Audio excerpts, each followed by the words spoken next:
ಪ್ರಭು ಯೇಸುವಿನಲ್ಲಿ ಅನುಗ್ರಹಿತರಾದ ಪ್ರಿಯರೇ, ಪ್ರತಿನಿತ್ಯ ದೇವರ ಜೀವವಿರುವ ವಾಕ್ಯವನ್ನಾಗಿದೆ ನಾವು ಆಲಿಸುವುದು, ಪ್ರಾರ್ಥಿಸುವುದು, ಅನೇಕರನ್ನು ದೇವರ ಸತ್ಸಂಬಂಧದಲ್ಲಿ ಬೆಳೆಸಲು ಆರಿಸಲ್ಪಟ್ಟ ಶುಶ್ರೂಷೆಯಾಗಿದೆ ಈ ಡೈಲಿ ಬ್ಲೆಸ್ಸಿಂಗ್ ಶುಶ್ರೂಷೆ.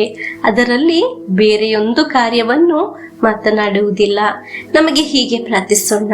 ಪ್ರಭುವೇ, ವಾಕ್ಯದಲ್ಲಿರುವ ಅಭಿಷೇಕ ನನ್ನಲ್ಲಿ, ನನ್ನ ಕುಟುಂಬದಲ್ಲಿ ತುಂಬಿಸಿರಿ.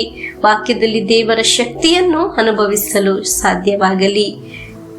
ಶ್ರದ್ಧೆಯಿಂದ, ಪ್ರಾರ್ಥನೆಯಿಂದ ದೇವರ ವಾಕ್ಯವನ್ನು ನಮಗೆ ಈಗ ಆಲಿಸೋಣ. ಪ್ರವಾದಿ ಯೆಶಾಯನ ಗ್ರಂಥ 44ನೇ ಅಧ್ಯಾಯ 25 ಮತ್ತು 26ನೇ ವಾಕ್ಯ.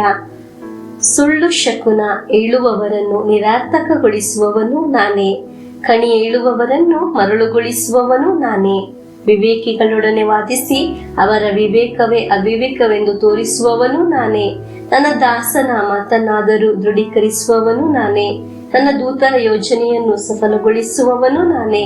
ಜನ ನಿವಾಸವಾಗುವ ಜೆರುಸಲೇಮ್ ನಗರವು ಪುನಃ ಕಟ್ಟಲ್ಪಡುವವು, ಜುದೆಯ ಪಟ್ಟಣಗಳು ಅಲ್ಲಿ ಆಳು ಬಿದ್ದವುಗಳು ಮರಳಿ ಎದ್ದು ನಿಲ್ಲುವವು. ಪ್ರಿಯರೇ, ಕೆಲವರು ಹೇಳುವುದಿಲ್ಲವೇ, ಪ್ರಾರ್ಥಿಸಿ ನಮ್ಮೊಂದಿಗೆ ಹೀಗೆ ಹೇಳಿದರು ಎಂದು. ನನ್ನ ಗ್ರಾಚಾರ ಏನೋ ಸರಿಯಿಲ್ಲ, ನನ್ನ ಸಮಯ ಸರಿಯಿಲ್ಲ ಎಂದು ಹೀಗೆ ಹೇಳಿ ಭಯವನ್ನು ಉಂಟು ಮಾಡುತ್ತಾರೆ. ಆದರೆ ಮನುಷ್ಯನ ವ್ಯರ್ಥ ಭಾಷಣದಲ್ಲಿ ನೀವು ಆಲಿಸಿ ಭಯಪಡಬಾರದು.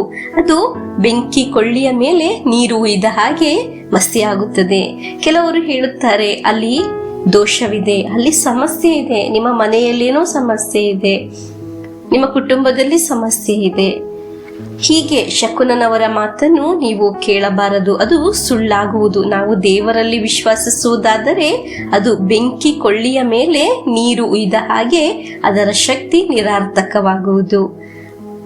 ದೇವರು ಅದನ್ನು ವ್ಯರ್ಥ ಮಾಡುತ್ತಾರೆ. ಪ್ರಿಯರೇ, ದೇವರ ದಾಸರು, ಪ್ರವಾದಿಗಳ ಮಾತನ್ನು ನೀವು ಆಲಿಸಬೇಕು. ಪ್ರಿಯರೇ, ದೇವರ ದಾಸರ ಮಾತನ್ನು ದೇವರು ಸಿದ್ಧಿಗೆ ತರುತ್ತಾರೆ. ಈ ಶುಶ್ರೂಷೆಯಲ್ಲಿ ದೇವರ ದಾಸನಾಗಿ ನಿಂತು ಆಗಿದೆ ಈ ಧ್ಯಾನ ಮಂದಿರದಲ್ಲಿ ನಿಮಗಾಗಿ ಪ್ರಾರ್ಥಿಸುವುದು. ಈ ವಾಕ್ಯ ನಿಮಗೆ ಆಶೀರ್ವಾದವನ್ನು ತುಂಬುತ್ತದೆ.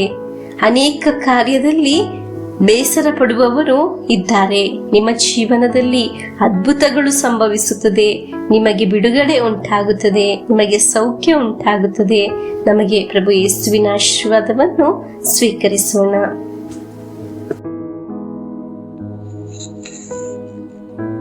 ನಮ್ಮೇ ಪ್ರಭು ಯೇಸು ಕ್ರಿಸ್ತರ ವರಪ್ರಸಾದವು, ದೇವರ ಪ್ರೀತಿಯು, ಪವಿತ್ರಾತ್ಮರ ಅನ್ಯೋನ್ಯತೆಯು ನಿಮ್ಮೊಡನ ಇರಲಿ. ರೋಗದಿಂದ, ಅಪಘಾತದಿಂದ, ವಂಚನೆಯಿಂದ, ನಿರಾಶೆಯಿಂದ ಸ್ವರ್ಗದ ದೇವರು ನಿಮ್ಮನ್ನು ಅದ್ಭುತವಾಗಿ ಸಂರಕ್ಷಿಸಲಿ. ದೀರ್ಘಾಯುಸ್ಸು, ಆರೋಗ್ಯ, ಸಮಾಧಾನ, ಸಂತೋಷ ಉಂಟಾಗಲಿ. ಪಿತನ, ಸುತನ, ಪವಿತ್ರಾತ್ಮರ ನಾಮದಲ್ಲಿ ಆಮೆನ್.